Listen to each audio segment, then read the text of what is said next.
ఎన్టీఆర్ జిల్లా చందర్లపాడులో ఈ నెల 28న ప్రారంభమైన వేద హవనం జనవరి 2వ తేదీ వరకు కొనసాగనుంది.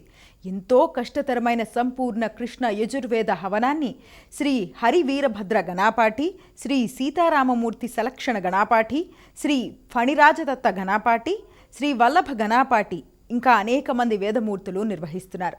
సోమవతి అమావాస్య సందర్భంగా రుద్రహోమం నిర్వహించారు.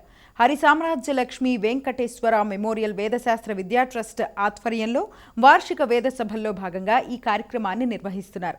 జనవరి 3న 50 మంది వేద పండితులతో వేద సభ జరగనుంది. శతరుద్రీయ హవనం జరుగుతోంది.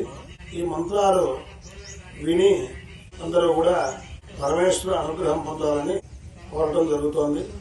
చల్లపల్లి వెంకట సుబ్రహ్మణ్య గణపాటి గారి పర్యవేక్షణలో పెద్దవారు మహనీయులు ఆయన శక్తి సంపన్నులు తపస్సంపన్నులు అయినటువంటి వారి యొక్క పర్యవేక్షణలో ఈ కార్యక్రమాన్ని నిర్వహించడానికి సంకల్పించి రోజు కూడా నిర్వహించ జరుగుతుంది. ఈ కృష్ణ యజుర్వేద హవనము అనేటువంటిది చాలా కష్టతరమైనటువంటిది. వేదం చదువుకున్నటువంటి సంపూర్ణంగా చదువుకున్నటువంటి పండితులే దీన్ని నిర్వహించడానికి వీలవుతుంది.